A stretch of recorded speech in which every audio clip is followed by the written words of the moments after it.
Hello, good morning. I am back. It's 5:40. I got here a little earlier this morning. I say good morning because it's morning for me. My alarm went off at 5. I snoozed it to 5:10. I feel like I need to sneeze. It's stuck. It was a little rough last night.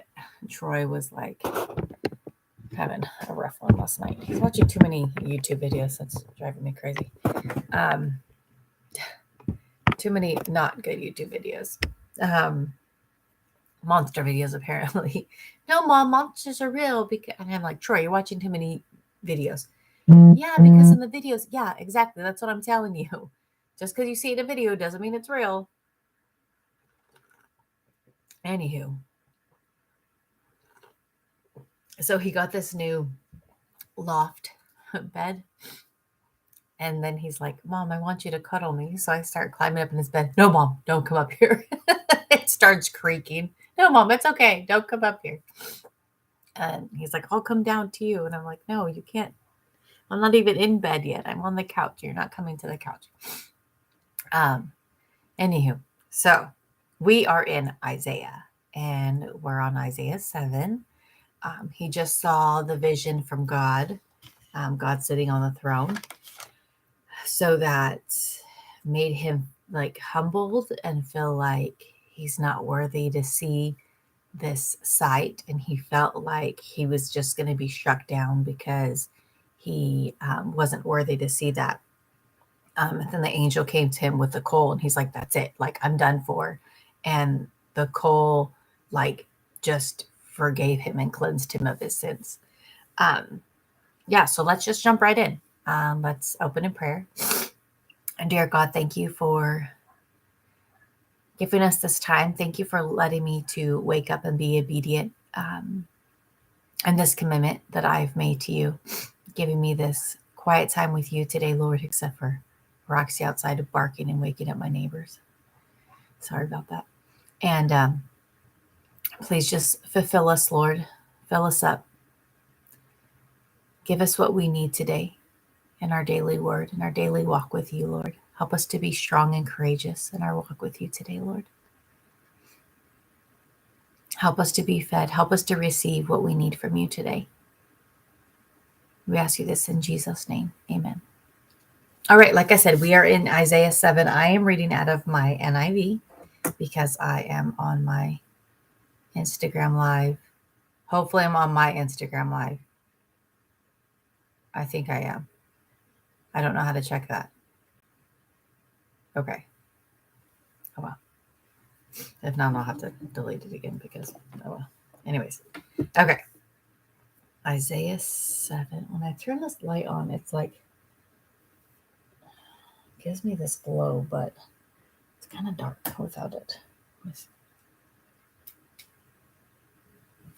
Yeah, I'm going to have it on. Okay. When Ahaz, son of Jotham, the son of Azai, was king of Judah, King Rezin of Aram, and Pekah, son of Remaliah, king of Israel, marched up to fight against Jerusalem, but they could not overpower it. Now the house of David was told, Aram has allied itself with Ephraim. So the hearts of Ahaz and his people were shaken as the trees of the forest are shaken by the wind. Then the Lord said to Isaiah, Go out, you and your son Shear Jashub, meet Ahaz at the end of the aqueduct of the upper pool, on the road to the washerman's field. Say to him, Be careful, keep calm, and don't be afraid. Do not lose heart, because these two smoldering stubs of firewood, because of the fierce anger of Rezin and Aram, and of the son of Remaliah, Aram, Ephraim, and Remaliah's son, have plotted your ruin, saying, Let us invade Judah. Let us tear it apart and divide it among ourselves, and make it the son of Tebiel, king over it. Yet this is what the sovereign Lord says. It will not take place. It will not happen. Hold on. I'm going to go back for a second. I'm going to go back to verse 2. Now the house of David was told, Aram has allied itself with Ephraim. So the hearts of Ahaz and his people were shaken as the trees of the forest. Okay, this is where I wanted to go. Verse 3. Then the Lord said to Isaiah, Go out, you and your son Shear-Jashub, to meet Ahaz at the end of your aqueduct of the upper pool on the road to the washerman's field. Say to him, Be careful, keep calm, and don't be afraid. So this is what God is saying. Do not lose heart because of these two smoldering shrubs of firewood, because of the fierce anger of Rezin and Aram, and of the son of Remelah. Aram, Ephraim, and Remelah's son have plotted your ruin, saying, Let us invade Judea. Let us tear it apart and divide it among ourselves, and make the son of Tebiel king over it. Yet this is what the sovereign Lord says. It will not take place. It will not happen. For the head of Aram is Damascus, and the head of Damascus is only Rezin. Within 65 years, Ephraim will be too shattered to be a people. The head of Ephraim is Samaria, and the head of Samaria is only Remelah's son. If you do not stand firm in your faith, you will not stand at all. Again the Lord spoke to Ahaz. Ask the Lord your God for a sign, whether in the deepest depths or in the highest heights. But Ahaz said, I will not ask. I will not put the Lord to the test. Then Isaiah said, Hear now, you house of David. Is it not enough to try the patience of men? Will you try the patience of my God also? Therefore the Lord himself will give you a sign. The virgin will be with a child and will give birth to a son, and he will call him Emmanuel. He will eat curds and honey when he knows enough to reject the wrong and choose the right. But before the boy knows enough to reject the wrong and choose the right, the land of the two kings you dread will be laid waste. The Lord will bring on you and on your people and on the house of your father a time unlike any since Ephraim broke away from Judah, and will bring the king of Assyria. Okay. I'm going to read this now because it's in the middle. No, I'm going to go back to this like I usually do. Okay. I'm going to go back to it. Okay. Verse 18. And that day the Lord will whistle for flies from the distant streams of Egypt, and for bees from the land of Assyria. They will all come and settle in the steep ravines and in the crevices in the rocks, on all the thorn bushes, and somebody woke up early. And at all the water holes. In that day, the Lord will use a razor hired from beyond the river, the king of Assyria, to shave your head and the hairs on your legs, and take off your beard also. In that day, a man will keep alive a young cow and 2 goats, and because of the abundance of milk they give, he will have curds to eat.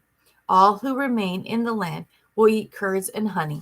In that day, every place where there were thousands of vines worth 1,000 silver shekels, there will be only briefs and thorns. Men will go there with bow and arrow, for the land will be covered with berries and thorns. As for all the hills once cultivated by the hoe, will no longer go there for fear of the briars and thorns. They will become places where cattle are turned loose and where sheep run. Okay, so back to chapter 7, verse 14. Like so many prophecies, this one probably had two meanings, one for Isaiah's time and another for much later. Isaiah urged King Ahaz to seek a sign from God about Judah's safety from its neighbors. Ahaz, notoriously stubborn and ungodly, refused. Isaiah revealed the sign anyway. A young boy would be born, and before he grew out of childhood, Judah's feared enemies would be destroyed. Only 12 years after this prediction, the northern kingdom of Israel fell. The New Testament sees a further meaning in this prophecy, applying it to the birth of Jesus Christ. Oh, I didn't know that. Let me go back to that. Like so many other prophecies, this one probably had two meanings, one for Isaiah's time and another for much later. Isaiah urged King Ahaz to seek a sign from God about Judah's safety from its neighbors. Ahaz, notoriously stubborn and ungodly, refused. Isaiah revealed the sign anyway. A young boy would be born, and before he grew out of childhood, Judah's feared enemies would be destroyed. Only 12 years after this prediction, the northern kingdom of Israel fell. So that happened. Another boy was born, and within 12 years, he died. I don't know.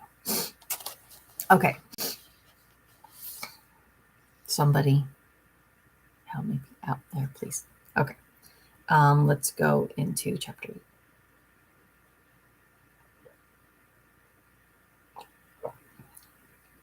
I just heard another door squeak. I may have woken everybody up today. I left the door open because it's cold in here. Usually I close the door. Okay, chapter 8. The Lord said to me, "Take a large scroll and write on it with an ordinary pen, Mahar Shalal Hashbaz, and I will call in Uri the priest and Zechariah son of Jeberechiah as reliable witness for me." Then I went to the prophetess, and she conceived and gave birth to a son. And the Lord said to me, "Name him Mahar Shalal Hashbaz. Before the boy knows how to say, 'My father' or 'my mother,' the wealth of Damascus and the plunder of Samaria will be carried off by the king of Assyria." The Lord spoke to me again. "Because this people has rejected the gently flowing waters of Shiloh, and rejoices over Rezin and the son of Remelah, therefore the Lord is about to bring against them the mighty floodwaters of the river, the king of Assyria with all his pomp.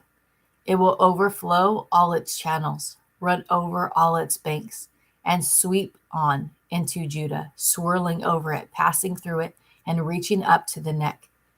Its outspread wings will cover the breadth of your land, O Emmanuel. Raise the war cry, you nations, and be shattered. Listen, all you distant lands. Prepare for battle and be shattered. Prepare for battle and be shattered. Devise your strategy, but it will be thwarted. It will be thwarted. Propose your plan, but it will not stand, for God is with us. Fear God. The Lord spoke to me with his strong hand upon me, warning me not to follow the way of this people. He said, "Do not call conspiracy everything that these people call conspiracy. Do not fear what they fear, and do not dread it. The Lord Almighty is the one you are to regard as holy. He is the one you are to fear. He is the one you are to dread, and he will be a sanctuary. But for both houses of Israel, he will be a stone that causes men to stumble, and a rock that makes them fall. And for the people of Jerusalem, he will be a trap and a snare. Many of them will stumble, and they will fall and be broken. They will be snared and captured. Bind up the testimony and seal up the law among my disciples. I will wait for the Lord, who is hiding his face from the house of Jacob. I will put up my trust in him. Here I am, and the children the Lord has given me. We are signs and symbols in Israel from the Lord Almighty, who dwells on Mount Zion. When men tell you to consult mediums and spiritists who whisper and mutter, should not a people inquire of their God? Why consult the dead on behalf of the living, to the law and the testimony? If they do not speak according to this world, they have no light of dawn. Distressed and hungry, they will roam. They will roam through the land. When they are famished, they will become enraged, and looking upward will curse their king and their God. They will look toward the earth and see only distress and darkness and fearful gloom. They will be thrust into utter darkness. Here's a note for chapter 8, verse 20. Whom to believe? King Ahaz and his people sought guidance from every source except the right one. They consulted mediums, spiritists, even the dead. Isaiah suggests caustically that they try God. To the law and to the testimony, he directs that is to the scriptures, which God's commandments and the testimony of great things has done.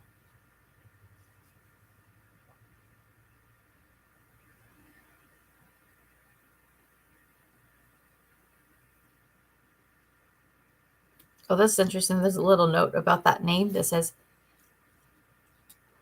Mayar Shalal Hashabaz means quick to plunder, swift to spoil. That's interesting. Okay, so I think we will stop there. I don't want to get too far. And we'll start at chapter 9 tomorrow. If anyone has any thoughts about anything we read today, or if anything is jumping out at you, I didn't have anything really jump out at me today. Yeah,